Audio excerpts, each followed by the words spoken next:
Subscribe now and press COVID-19 को update लिएर स्वास्थ्य तथा जनसङ्ख्या मन्त्रालयको तर्फबाट उपस्थित छु। आज जेठ 16 गते मसँग सागर सुवेदी हुनुहुन्छ, जसले सांकेतिक भाषामा मलाई सहयोग गरिराख्नु भएको छ यो प्रसारणमा। पहिलो अपडेट मैले प्रयोगशालाको परीक्षणबाट गराउन चाहन्छु। हालसम्म पीसीआर विधिबाट गरिएका परीक्षणहरूको संख्या 64,154 पुगेको छ। त्यसैगरी आरडीटी विधिबाट गरिएका परीक्षणहरूको जम्मा संख्या हालसम्म 1,05,478 पुगेको छ, जसमध्ये गत 24 घण्टामा पीसीआर विधिबाट 3,238 वटा नमुना परीक्षण भएका छन्। त्यसैगरी आरडीटी विधिबाट 3,444 वटा नमुना परीक्षण भएका छन्। प्रादेशिक विवरण दिन चाहन्छु।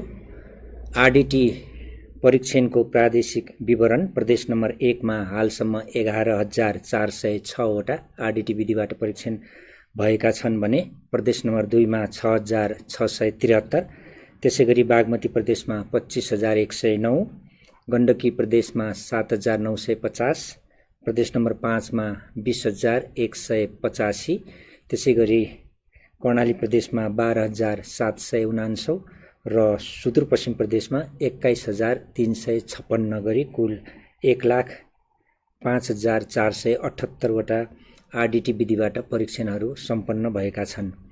क्वारेन्टाइनमा रहेका व्यक्तिहरूको प्रादेशिक विवरण प्रदेश नम्बर 1 मा आजको दिनमा 2,747 जना क्वारेन्टाइनमा हुनुहुन्छ। त्यसैगरी प्रदेश नम्बर 2 मा 16,678, बागमती प्रदेशमा 1,954, त्यसैगरी गण्डकी प्रदेशमा 2,814, प्रदेश नम्बर 5 मा 32,373, कर्णाली प्रदेशमा 17,005 जना, त्यसैगरी सुदूरपश्चिममा 25,765 जना गरी कुल 79,336 जना क्वारेन्टाइनमा रहनु भएको छ। क्वारेन्टाइनमा रहने व्यक्तिहरूको संख्या दिन प्रतिदिन बढ्दै गइरहेको हामीले पाएका छौं। आइसोलेसनमा उपचारको क्रममा रहनुभएका संक्रमितहरूको प्रादेशिक विवरण यस प्रकार छ। प्रदेश नम्बर 1 मा 127 जना उपचारको क्रममा हुनुहुन्छ भने प्रदेश नम्बर 2 मा 387 जना, त्यसैगरी बागमती प्रदेशमा 22, गण्डकी प्रदेशमा 18, प्रदेश नम्बर 5 मा 383, कर्णाली प्रदेशमा 47 र सुदूरपश्चिम प्रदेशमा 16 जना उपचारको क्रममा आइसोलेसनमा विभिन्न अस्पतालहरूमा रहनु भएको छ। यसरी कुल संख्या 1,000 रहेको छ। त्यसैगरी डिस्चार्ज हुने व्यक्तिहरूको संख्या पनि बढ्दैछ। प्रदेश नम्बर 1 मा हालसम्म 30 जना निको भएर घर फर्किनु भएको छ। त्यसैगरी प्रदेश नम्बर 2 मा 102, बागमती प्रदेशमा 20, गण्डकी प्रदेशमा 2, प्रदेश नम्बर 5 मा 47 जना र सुदूरपश्चिम प्रदेशबाट 5 जना गरी कुल 206 जना हालसम्म यो संक्रमणलाई जितेर निको भएर अस्पतालबाट घर फर्कनु भएको छ। पछिल्लो अपडेट अनुसार संक्रमण मुक्त भई डिस्चार्ज हुने व्यक्तिहरूको संख्या 19 रहेको छ। उहाँहरूमध्ये टेकु अस्पतालबाट 2 जना, पाटन अस्पतालबाट 7 जना, बलम्बुको युनिफाइड कोभिड-19 को अस्पतालबाट 2 जना र कोरोना विशेष अस्पताल बेलझुन्नी दाङबाट 8 जना गरी कुल 19 जना डिस्चार्ज पछि घर फर्कनु भएको छ। यसरी हालसम्म डिस्चार्ज हुने व्यक्तिहरूको संख्या 206 पुगेको छ। उहाँहरूमध्ये पुरुष 162 जना हुनुहुन्छ भने महिला 44 जना हुनुहुन्छ। कल सेन्टरको अपडेट गराउन चाहन्छु। हाम्रो 2 वटा कल सेन्टर जसमा यहाँहरूले निशुल्क रूपमा डायल गरेर आफ्ना जिज्ञासाहरू कोभिड-19 सँगका विभिन्न अपडेटहरू हामीलाई दिन सक्नुहुन्छ। आफ्ना प्रश्नहरू राख्नुहुन्छ यो विषयसँग सम्बन्धित। त्यो प्रश्नहरूको जिज्ञासाहरूको हाम्रो स्वास्थ्यकर्मी तथा चिकित्सकहरूले यहाँहरूलाई सम्बोधन गर्नुहुन्छ। सो कल गर्ने व्यक्तिहरूको संख्या यानि कि कलको संख्या गत 24 घण्टामा 1,441 रहेको छ। यहाँहरूसँग हामी प्रत्यक्ष रूपमा जोडिने माध्यम हाम्रो मोबाइल एप हो। हाम्रो स्वास्थ्य नामको। त्यसैगरी यहाँहरूले हाम्रो कोभिड-19 सँग सम्बन्धित विशेष वेब पेज पनि हेर्न सक्नुहुन्छ covid19.mohp.gov.np, जहाँ लगइन गरेर यहाँहरूले धेरै जानकारीमूलक सूचनाहरू पाउन सक्नुहुन्छ। आफ्नो वरपर रहेका व्यक्तिहरूको जानकारी पाउन सक्नुहुन्छ। जो सम्भावित संक्रमितहरू हुनुहुन्छ उहाँहरूको विवरण दिन सक्नुहुन्छ। आफ्नो विवरण पनि भर्न सक्नुहुन्छ। विभिन्न सामग्रीहरू हेर्न सक्नुहुन्छ, सुन्न सक्नुहुन्छ, पढ्न सक्नुहुन्छ। यसरी हालसम्म विभिन्न व्यक्तिहरूले आफ्नो विवरण भरेर स्वास्थ्य सम्बन्धी स्वमूल्याङ्कन गरिराख्नु भएको छ। यसरी आफ्नो स्वमूल्याङ्कन गर्ने व्यक्तिहरूको हालसम्मको संख्या 50,846 पुगेको छ। गत 24 घण्टामा मात्र 514 जनाले यो विवरण भर्नुभएको छ। उहाँहरूमध्ये 5 जना रेड जोनमा पर्नुभएको छ, यानि कि सम्भावित संक्रमितको घेरामा हुनुहुन्छ। उहाँहरू काठमाडौँ, ललितपुर, सुनसरी र झापाका रहनुभएको छ। यहाँहरूलाई हाम्रो एपिडेमियोलोजी तथा रोग नियन्त्रण महाशाखा मार्फत ट्रेसिङको कार्य सम्पर्क गर्ने काम भइरहेको छ। आज स्वास्थ्य तथा जनसङ्ख्या मन्त्रालयलाई गुड नेबर्स इन्टरनेसनलले विभिन्न स्वास्थ्य सामग्रीहरू हस्तान्तरण गरेको छ, जसमा पिपी 1000 थान, सर्जिकल मास्क 2000 थान, स्टेराइल पन्जा 1000 थान, KN95 मास्क 1200 थान र आई गगल्स 1200 थान मन्त्रालयलाई हस्तान्तरण भएको छ। उहाँहरूलाई हामी धन्यवाद पनि दिन चाहन्छौँ। संक्रमित व्यक्तिहरूको विवरण दिन चाहन्छु। पछिल्लो अपडेट अनुसार नयाँ संक्रमितको संख्या 170 रहेको छ, जसमध्ये 165 जना पुरुष र 5 जना महिला हुनुहुन्छ। कोशीय अस्पतालको प्रयोगशालामा गरिएको परीक्षणमा 27 जनालाई पोजिटिभ देखिएको छ। उहाँहरू झापा कचना कवलका जम्मा 24 जना, जो 18 देखि 41 वर्ष उमेरका पुरुषहरू हुनुहुन्छ। त्यसैगरी झापाकै तयारी भिट्टाका 3 जना हुनुहुन्छ, 24 देखि 54 वर्ष उमेरका पुरुषहरू हुनुहुन्छ। त्यसैगरी धरानको बीपी कोइराला स्वास्थ्य विज्ञान प्रतिष्ठानमा गरिएको परीक्षणमा सप्तरी राजविराजका 4 जनामा पोजिटिभ देखिएको छ। 20 देखि 26 वर्ष उमेरका पुरुषहरू हुनुहुन्छ। त्यसैगरी झापा भद्रपुरका 1 जना 34 वर्षीय पुरुषमा पनि संक्रमण देखिएको छ, यानि कि पोजिटिभ देखिएको छ। यसरी जम्मा 5 जना त्यहाँ पोजिटिभ देखिनु भएको छ। त्यसैगरी नारायणी अस्पतालको प्रयोगशालामा जम्मा 9 जनालाई पोजिटिभ देखिएको छ। उहाँहरूमध्ये 12 प्रचौताका राष्ट्रिय मावि क्वारेन्टाइनमा रहने 4 जना, 27 देखि 45 वर्षीय पुरुष हुनुहुन्छ। त्यसैगरी पर्सा पोखरियाका 4 जना, 21 देखि 42 वर्षका पुरुष हुनुहुन्छ। त्यसैगरी पर्साकै जिरा भवानीका 1 जना 34 वर्षीय पुरुष हुनुहुन्छ। पाटन अस्पतालको प्रयोगशालामा गरिएको परीक्षणमा 1 जनालाई पोजिटिभ देखिएको छ, जो सर्लाहीका थाई बासिन्दा हाल चाहिँ पाटन अस्पतालमै रहनु भएको छ। उहाँ 1 जना 31 वर्षीय महिला हुनुहुन्छ। त्यसैगरी गण्डकी अस्पतालको प्रयोगशालामा गरिएको परीक्षणमा 1 जनालाई पोजिटिभ देखिएको छ। उहाँ म्याग्दी मालिकाका हुनुहुन्छ, 30 वर्षीय पुरुष। त्यसैगरी भेरी अस्पतालको प्रयोगशालामा गरिएको परीक्षणमा 10 जनालाई पोजिटिभ देखिएको छ। उहाँहरूमध्ये बाँके डुडुवाका 10 जना हुनुहुन्छ, 17 देखि 41 वर्ष उमेरका पुरुषहरू नै हुनुहुन्छ। त्यसैगरी भरतपुर अस्पतालको प्रयोगशालामा गरिएको परीक्षणमा 6 जनालाई पोजिटिभ देखिएको छ। कपिलवस्तु नगरपालिकाका 4 जना 23 देखि 26 वर्षीय पुरुष। त्यसैगरी नवलपरासी बर्दाघाट सुस्ता पूर्व देवचुलीका 2 जना 19 र 21 वर्षीय पुरुष हुनुहुन्छ। राष्ट्रिय जनस्वास्थ्य प्रयोगशालामा गरिएको परीक्षणमा 84 जनाको पोजिटिभ आएको छ। उहाँहरूमध्ये कपिलवस्तु यशोधराका जो भिरकुटी माविको कृष्णनगरको उसमा रहनुभएको छ, उहाँहरू 23 जना हुनुहुन्छ, जो 7 वर्षीय बालकदेखि 52 वर्षीयसम्मका हुनुहुन्छ, पुरुषहरू हुनुहुन्छ उहाँहरू। त्यसैगरी रौतहट राजपुर फर्दावाका जनता मावि डुमरियामा रहेको क्वारेन्टाइनका 56 जना, जो 2 जना बालिका सहित 54 जना पुरुषहरू हुनुहुन्छ। पुरुषहरू 22 देखि 70 वर्ष उमेरका हुनुहुन्छ। त्यसैगरी सर्लाही कौदेना मलङ्गवाका 4 जना 19 देखि 30 वर्षका हुनुहुन्छ। उहाँहरूमध्ये 3 जना पुरुष र 1 जना महिला हुनुहुन्छ। त्यसैगरी रूपन्देहीको प्रादेशिक प्रयोगशालामा गरिएको परीक्षणमा 16 जनाको पोजिटिभ आएको छ।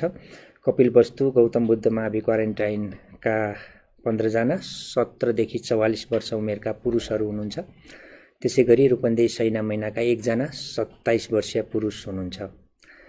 त्यसैगरी राप्ती स्वास्थ्य विज्ञान प्रतिष्ठान दाङमा गरिएको परीक्षणमा 11 जनाको पोजिटिभ आएको छ। उहाँहरू मध्ये दाङ गढवाका 2 जना 28 र 41 वर्षका पुरुष, त्यसैगरी कपिलवस्तु विजयनगरका 9 जना 17 देखि 52 वर्षका पुरुषहरू हुनुहुन्छ। यसरी जम्मा 170 जना 165 जना पुरुष र 5 जना महिलाको पछिल्लो अपडेट अनुसार पोजिटिभ रिपोर्ट आएको छ। यसरी कुल संक्रमित हुनेको संख्या 1212 पुगेको छ, जसमध्ये 1103 जना पुरुष र 109 जना महिला हुनुहुन्छ। संक्रमितहरूको प्रादेशिक विवरण दिन चाहन्छु। हालसम्म संक्रमितको संख्याको आधारमा प्रदेश नम्बर 1 मा जम्मा 157 जना हालसम्म संक्रमित हुनुभएको छ। 8 जिल्ला समेटिएको छ। त्यसैगरी प्रदेश नम्बर 2 मा 490 जना संक्रमित हुनुहुन्छ। 8 जिल्ला सबै जिल्ला समेटिएको छ। त्यसैगरी बागमतीका 12 जिल्लामा 44 जना पोजिटिभ, त्यसैगरी गण्डकीको 5 जिल्ला म्याग्दी थप भएको छ र 20 जना पोजिटिभ हुनुहुन्छ, संक्रमित हुनुहुन्छ त्यो प्रदेशमा। प्रदेश नम्बर 5 का 9 वटा जिल्लामा 433 जना र कर्णाली प्रदेशका 3 जिल्लामा 47 जना संक्रमितको संख्या रहेको छ हालसम्म। त्यसैगरी सुदूरपश्चिमको 7 जिल्लामा 21 जना कुल संक्रमित हुनुहुन्छ। यसअनुसार 1212 जना कुल संक्रमितको संख्या छ र जिल्ला 52 जिल्ला हालसम्म समेटिएको छ। फेरि एउटा दुःखद खबर, भूमिका स्थान नगरपालिका अर्घाखाँचीका 35 वर्षीय पुरुष जसको गैराती गत जेठ 10 गते मृत्यु भएको थियो। उहाँ भारतमा काम गर्नुहुन्थ्यो र आउने क्रममा उहाँको मृत्यु भएको हो। उहाँको नेपाल प्रवेश भएसँगै स्याम्पल लिएको थियो जेठको 11 गते नै र हिजो मात्र पोजिटिभ आएसँगै उहाँलाई संक्रमित भएको व्यक्तिको मृत्युसँग हामीले जोड्दा जम्मा 6 जनाको हालसम्म यो संक्रमणबाट मृत्यु भएको छ र उहाँको सम्पर्कमा आउनुभएका व्यक्तिहरू कतिपय क्वारेन्टाइनमा रहनुभएको छ, कतिको हामीले सम्पर्कको काम गरिरहेका छौँ महाशाखाहरू मार्फत र सबैको कन्ट्याक्ट ट्रेसिङ र स्याम्पल लिने कार्य भइरहेको छ। यसै क्रममा अब संक्रमितको पनि संख्या बढिरहेको अवस्था र मृत्युको संख्या पनि बढिरहेको अवस्थामा हामीले थप सजगता र थप जिम्मेवारपूर्ण कार्यहरू गर्नुपर्ने हुन्छ।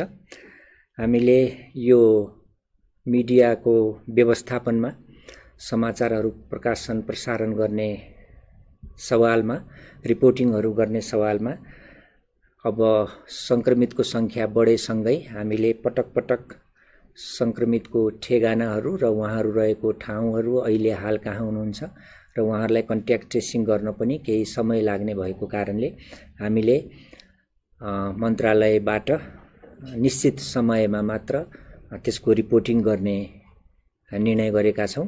सोही अनुसारको जानकारी म यहाँहरूलाई गराउन चाहन्छु। यहाँहरूले पनि यसैलाई आधार मानेर संक्रमितको संख्याभन्दा उहाँहरूको ठेगाना वा उहाँहरूको चाहिँ अहिलेको स्थितिमा पनि सहयोग गरिदिनु हुन हामी सबै रिपोर्टिङकर्ताहरूलाई चाहिँ आग्रह गर्छौँ। त्यसै गरी हामीले अब विदेशबाट खास गरी भारतबाट आउने व्यक्तिहरू आइराख्नु भएको जो कतिपय अव्यवस्थित तरिकाले आएको पनि हामीले समाचारहरू सुन्न र हेर्न पाउँछौँ। त्यसलाई हामी व्यवस्थित गर्ने गरि नै रहेका छौँ र आगामी दिनमा पनि गर्ने नै छौँ। थप व्यवस्थित हुन यो जरुरी छ।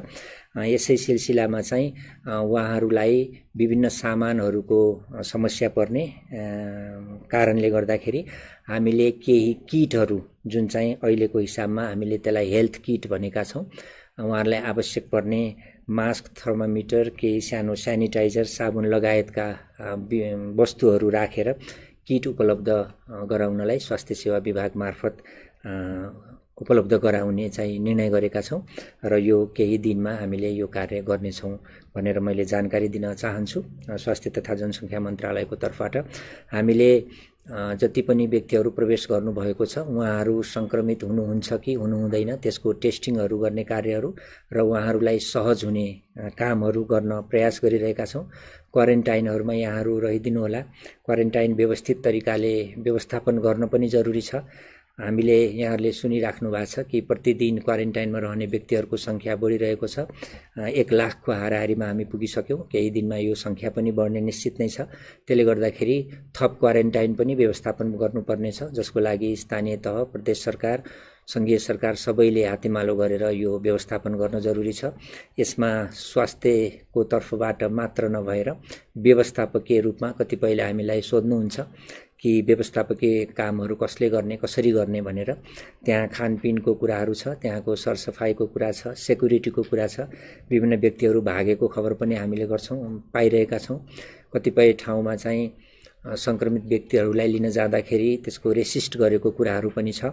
यो कस्तो हो भने हामी कसैको दोषले, कसैको कमजोरीले यो सङ्क्रमण हामीमा आएको होइन, तर यो सङ्क्रमणलाई जित्नको निम्ति हामीले चाहिँ सबै सेक्टर मिलेर सबैले सबैलाई सहयोग गरेर मात्र सम्भव हुन्छ। त्यसले गर्दाखेरि हामी अहिलेसम्म लक्की छौँ कि केही हाम्रो धेरै जसो केसहरू चाहिँ थोरै मात्र लक्षण भएका छन्।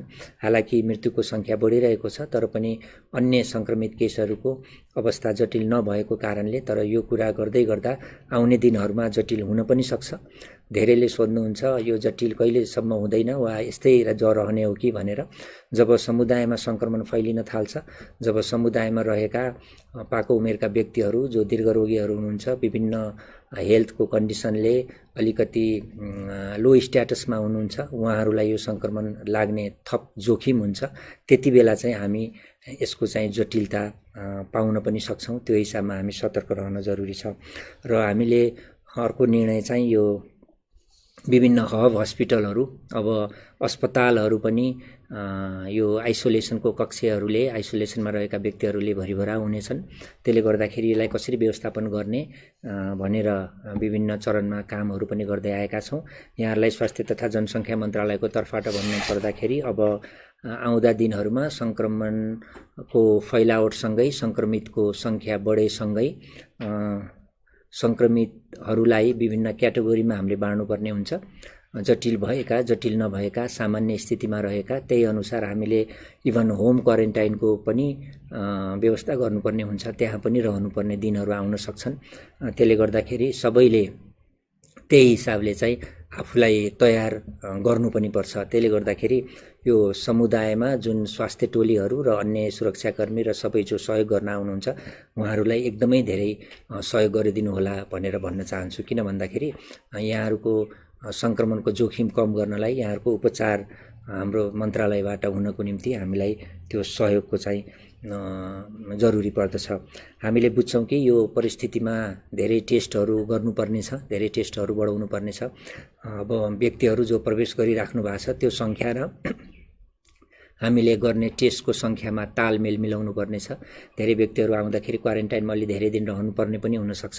त्यसले गर्दाखेरि हामीले गरिरहेको प्रयासलाई यहाँहरूले बुझिदिनु होला भन्दै सबैको टेस्टहरू हाम्रो मापदण्ड अनुसार हुने नै छ भन्ने मन्त्रालयको तर्फबाट विश्वास चाहिँ मैले दिलाउन चाहन्छु। यति भन्दै यहाँहरू सबै स्वस्थ रहनुहोस्। आफ्नो आनी बानीमा, हात धुने बानीमा, सेनिटाइजर युजको बारेमा, मास्क लगाउने कुरा र सामाजिक तथा भौतिक दूरी कायम गर्ने कुरामा कुनै पनि लापरवाही नगरिदिनु हुन र यो संक्रमणको फैलावटलाई सकेसम्म हामीले कम गरेर थोरैभन्दा थोरै संक्रमितको संख्यामा देशलाई सीमित गर्न सबैको योगदान रहनेछ भन्ने विश्वास व्यक्त गर्दै आजको म अपडेट यही अन्त्य गर्छु। नमस्कार। Subscribe now and press